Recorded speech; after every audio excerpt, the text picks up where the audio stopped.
Pourriez-vous vous présenter votre nom, votre prénom, votre âge, votre profession et votre lieu de naissance, s'il vous plaît? Alors, je m'appelle Didelé Étienne, j'ai 48 ans, je suis né à Grasse le 15-4-67. Ma profession, je suis chauffeur cariste. Voilà. Est-ce que vous vous rappelez de votre premier souvenir de supporter de l'OGC Nice? Désolé, c'est trop loin, j'étais trop petit. Est-ce que vous vous rappelez du lieu où vous avez assisté à votre premier match? Est-ce que c'était au Stade du Ré? Oui, tout à fait, au Stade du Ré. Quel souvenir gardez-vous de ces premiers moments au Stade du Ré? C'est enthousiasmant parce que quand on est petit, qu'on aime le foot, c'est une chose. D'aller voir un match et de voir des professionnels, c'est intéressant. Après, au fur et à mesure, vu que quand j'étais petit, je venais voir Nice parce que à l'époque, j'avais mon père et mon oncle qui étaient supporters. Et ça, j'ai pris la relève. On va dire que, si vous voulez, nous, on est supporters de Nice de génération en génération. Là, il y a moi, mais derrière, j'ai mon neveu, j'ai mon filleul. Aujourd'hui, l'OGC Nice joue au Stade Alliance Riviera. Comment pouvez-vous comparer l'ambiance au Stade du Ré et à l'Alliance aujourd'hui? Comparer l'ambiance, c'est qu'au Stade du Ré, c'était petit et chaleureux. On était encore plus près de la pelouse qu'à l'Alliance Riviera. Mais par contre, c'est vrai que l'Alliance Riviera, c'est un bel outil, c'était un bel objet. Il fallait qu'on ait ça pour qu'on puisse progresser. Mais bon, j'ai eu plus d'émotion et de chaleur au Stade du Ré qu'à l'Alliance. J'en ai maintenant, mais c'est que le début. Parce que le Ré, j'ai 30 ans, même voire un peu plus. Est-ce qu'il y a un match qui vous a particulièrement marqué au Stade du Ré? Je n'ai pas bien compris. Y a-t-il un match qui vous a Un match, particulièrement j'en ai marqué? plusieurs. Donnez-moi deux. Un fameux derby Nice-Marseille. À l'époque, il y avait Amitrano dans les cages, il y avait Cuben et Vercus pour l'OM. On a gagné 3-1, mais ça a été un match en embrouille. Il y a eu bagarre, il y a eu Amitrano qui s'est fait, il a pris un coup de pied dans la tête, la pommette ouverte, et ça a dégénéré. Après, il y a les matchs de Saint-Étienne aussi. Combien de fois les discussions d'arbitrage ont été un peu erronées pour nous. Mais bon, c'est comme ça. Est-ce que durant cette période, y a-t-il un joueur qui vous a marqué? Y a-t-il un joueur pour vous qui représentait vraiment l'équipe de l'OGC Nice? J'en ai plein. Déjà le gardien Mitrano, comme Lionel Litizi, comme Baratelli. Après, il y avait, comment il s'appelle, Curbelo. Il y en a plein. Je ne peux pas en désigner un. Parce que, comme je vous dis, je suis passionné. Pour moi, il y a eu des bons, des très bons, et des moyens et des pas très bons. Mais bon, c'est comme ça. En tant que supporter, il y a certainement des moments tristes et des moments joyeux. Quel est votre moment le plus joyeux en tant que supporter de l'OGC Nice? Oula. J'en ai tellement. Moi, ce que j'aimais bien aussi à l'époque, comparé à maintenant, c'est quand il y avait un match à Nice. On avait 25-30 fumigènes, on avait des pots oranges, il y avait des PQ, des confettis, c'était joyeux. Maintenant, quand on voit les matchs de là, les ambiances, pour moi, c'est un peu ridicule. Mais j'aimerais bien revenir à ce système-là parce que c'est quand même chaleureux. C'est dommage qu'à cause de certaines personnes ou certaines minorités, on est puni par rapport à ça. Et vu qu'ils ne savent pas régler le problème, interdiction de joueurs, de déplacements, de supporters, c'est problématique. Est-ce que vous appartenez à un groupe de supporters particulier? J'ai fait partie de la BSN. Au départ, on était une bande de potes. On venait à 1h, 1h30 de l'après-midi. Le match se jouait à 20h30. Et on était en bas devant le Stade du Ré. On commençait à préparer les instruments, les tambours, les trompettes, ce que vous voulez, les confettis. L'avantage que j'avais, c'est comme j'avais mon oncle qui travaillait à l'imprimerie, une semaine ou 15 jours avant, on lui demandait de nous découper les confettis. On les mettait dans des sacs poubelles, on allait les chercher pour les emmener au Stade du Ré et faire comment dire, le festival. Est-ce que vous vous rappelez la personne ou les personnes qui ont trouvé le nom BSN? D'abord, BSN, ça signifie quoi? Non, j'ai pas le souvenir qui c'est qui a trouvé le nom de la BSN qui veut dire Brigade Sud, Nice. Est-ce que durant cette période, vous avez été marqué par des personnalités, des joueurs, des dirigeants, des supporters qui vous ont marqué?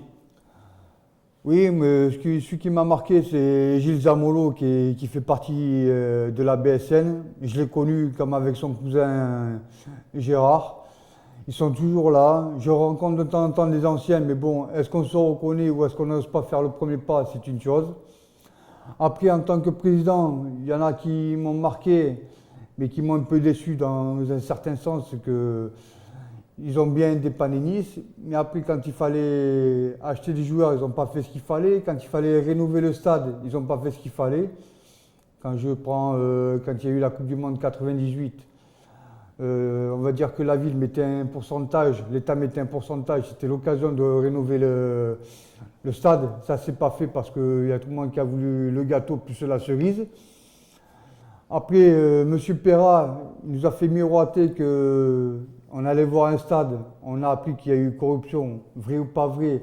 Je ne suis pas dans cette disposition pour répondre.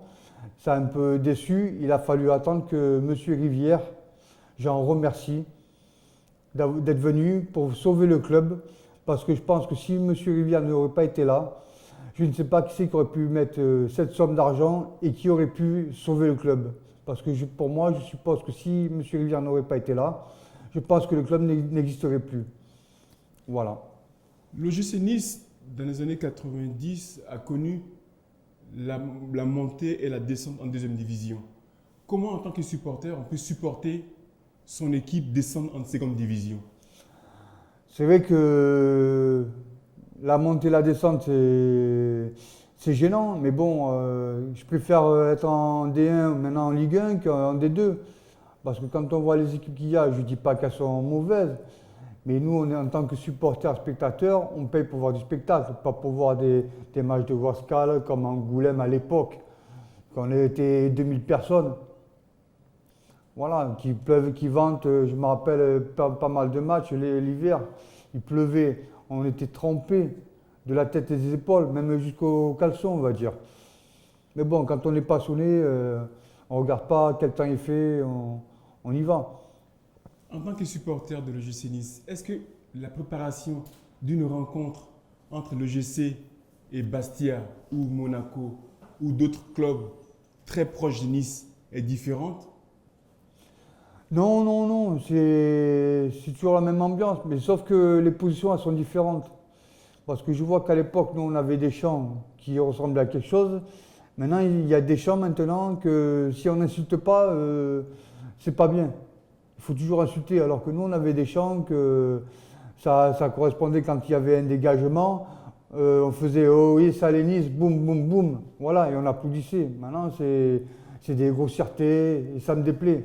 C'est pour ça que j'ai quitté aussi un peu la BSN parce que ça ne correspondait pas à mon image à moi que je m'en faisais par rapport à la passion que j'avais. Dans quelle tribune étiez-vous quand vous étiez au Stade de Ré et aujourd'hui à l'Alliance Riviera? Dans quelle tribune êtes-vous? Eh ben, au Stade du Ré, c'est derrière la Populaire. Après, quand j'ai quitté, j'ai fait un petit passage aux secondes. À l'Alliance Riviera, j'ai été en tribune sud, non, en tribune Ré. Je suis retourné à la sud, au Ré, pardon. Mais comme l'année dernière, on a eu tellement d'histoires avec les supporters et la Fédération française de football, on suspend les tribunes parce qu'on ne veut pas régler le problème. On a été pénalisé parce qu'on ne peut pas aller voir les matchs. Et comme moi, j'étais un ferveur de Nice, il fallait que je rachète un billet de plus. Alors une fois, deux fois, trois fois, ça m'a un peu énervé. C'est pour ça que cette année, j'ai changé, je suis revenu au sud. Donc, d'après vous, qu'est-ce que ça peut signifier être un vrai supporter de l'OGC Nice? Ça veut dire quoi être un vrai supporter de l'OGC Nice? Un vrai supporter de Nice, c'est avoir la passion de son club, quoi qu'il arrive, qu'il y ait des hauts et des bas. On a connu tellement de mauvais résultats, entre guillemets, en dents de scie, que pour l'instant, cette année, ça m'a super bien.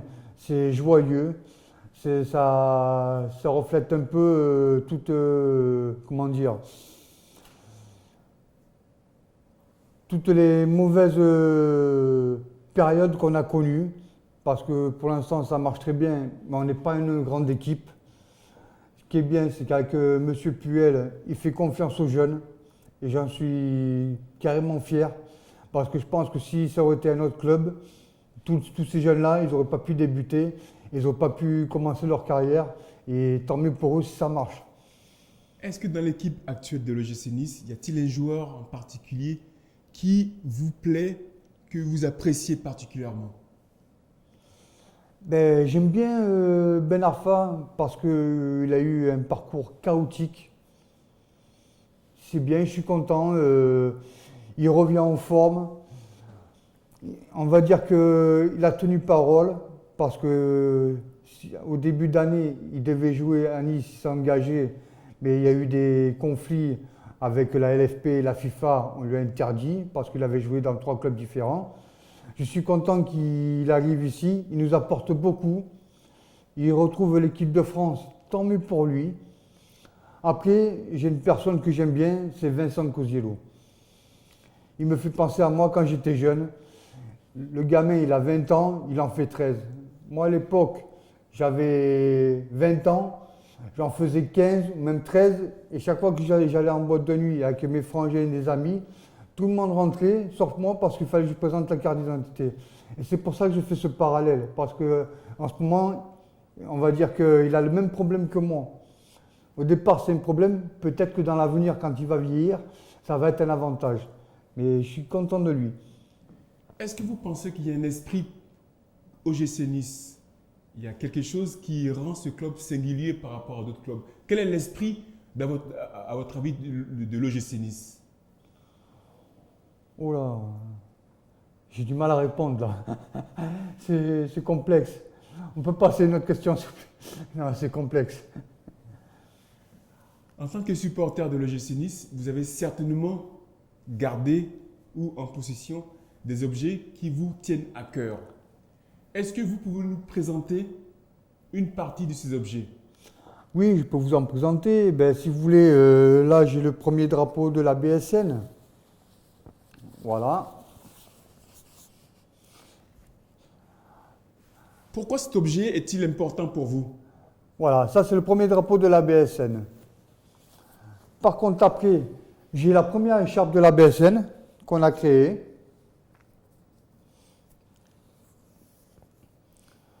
Celle-là, apparemment, elle vaut de l'or. Hein. Parce que j'ai eu des échos que ça a été sur Internet, elle vaut plus de 600 euros. Mais à l'époque. Voilà. Après, si vous voulez, j'ai la Coupe de France. J'ai le fanion de la Coupe de France. Racontez-nous un petit peu une anecdote sur cette Coupe de France. Pardon? Racontez-nous une anecdote sur cette Coupe de France. Vous étiez où? Eh ben, j'étais au Parc des Princes. C'était magique de voir Nice aller en finale, de pouvoir la gagner, mais surtout de monter avec un peuple niçois à Paris. C'est magnifique. De voir toute cette ferveur et surtout l'ambiance. Parce que vu qu'on a rarement l'occasion d'aller en finale et puis de la gagner, c'est pour ça que c'est magnifique de pouvoir y assister. Racontez-nous un petit peu ce voyage. Vous étiez en train, vous étiez en voiture? On a été en bus. Voilà. C'est comme là, j'étais en finale de la Coupe de la Ligue en bus. On a perdu contre Nancy. Pareil qu'en 78. Mais manque de peau, c'est que le retour, il s'est mal placé. C'est que le retour, j'ai eu un accident de bus. Et on est rentré très très tard. Mais on a de la chance, il n'y a pas eu de victime. Voilà le nouveau maillot de la finale. Voilà, ça c'est collector.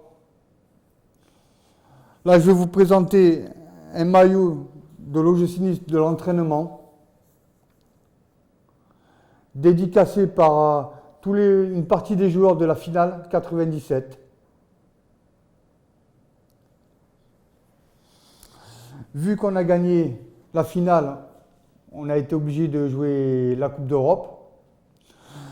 Contre Kilmarnock, je vous présente l'écharpe. Voilà. On a gagné contre Kilmarnock, mais après le second tour, on a joué contre le Werder de Brême. On n'a pas eu de réussite parce qu'on a dominé le match, mais comme il y avait à une époque un certain Mikou, il nous a fait mal et c'est lui qui nous a éliminés. Par contre là, j'ai le maillot de Stéphane Collet, champion de France dans les années 95, je crois, 96. Voilà, dédicacé.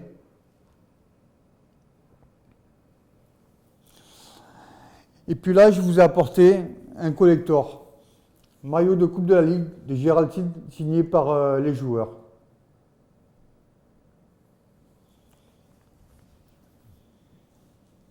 Ceci sera ma dernière question. À votre avis, comment on peut se présenter comme un vrai supporter de football? Qu'est-ce que ça signifie être supporter de football? Ben moi, je me qualifie comme supporter passionné parce que je vais souvent au match. Quand j'apprends qu'il y a des anciens joueurs qui arrivent à droite, à gauche, je fais l'effort de me renseigner pour aller les voir. Ça leur fait énormément plaisir. Quand les anciens Aiglons organisent comment ça s'appelle, des matchs, je me déplace. J'ai pas mal de rapports avec Jean-Philippe Mathieu, Steph Collet, Henri Savini. Voilà, tous ces gens-là, quand ils me voient, ils me reconnaissent, ils sont contents. Parce que chaque fois, comme je leur dis, j'ai tellement de documents à vous faire signer. Mais j'ai des cartons et des cartons. Alors, quand j'en trouve, j'ai fait signer.